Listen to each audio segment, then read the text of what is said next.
First of all, Pakistan is not following Islam. Are you joking? I'm saying not Pakistan, we have 90% Muslim. Muslim means follow Islam. But Muslim, what Muslim? What Muslim? I remember 15 years ago, it's not today and I heard it's worse, 15 years ago I remember going to a wedding in Pakistan. A wedding where men and women were mixing freely.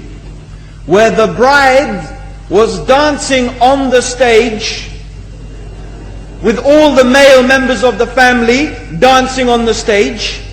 I am sure somewhere around, we probably hidden in a corner then, but I hear now it's open, drinking alcohol. What Muslim are we talking about? This was 15 years ago. Now I hear it's even worse. Oh yes, they're Islam.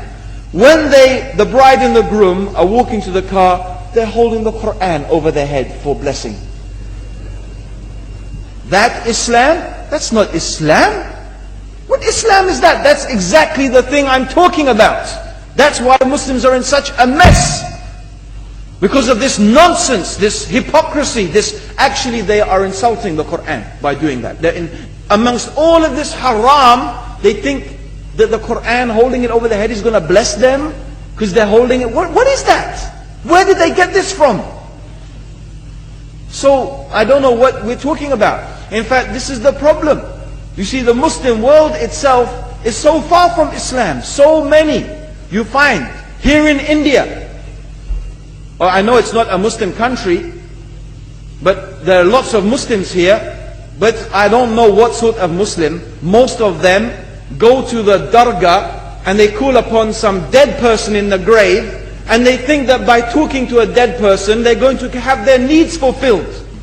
What's the difference between that and worshipping an idol? There's no difference, believe me. It's shirk. I've seen it myself with my own eyes. I'm praying in the masjid. The adhan goes. The people are praying in the masjid.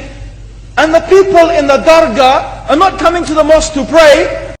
They're still going around the dargah and making all their whatever the things they do. What's that?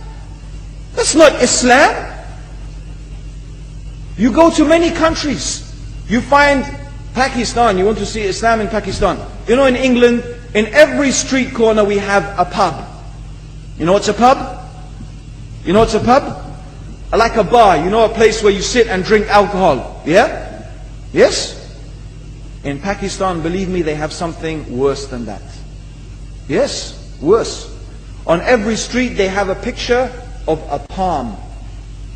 Everywhere you see it, hanging from the windows. They have the picture of a palm. What's that advertising? Something worse than drinking alcohol. An invitation to disbelieve in Allah. That they're going to read your hand and tell your fortune. Shirk. It's shirk. Whoever believes, the Prophet said, sallallahu alayhi wasallam, whoever visits a fortune teller out of curiosity, Allah will not accept their prayers for 40 days. Whoever believes in the fortune teller has disbelieved in Allah and His Messenger. That includes, by the way, horoscopes. Yet and you see in Pakistan, a picture everywhere of a hand. Worse than a pub. Worse than a pub. It is better to drink alcohol than make shirk with Allah. Yes. So this is the Muslim countries. You will not find one except they are not doing magic and shirk and kufr, or except maybe one or two you will find.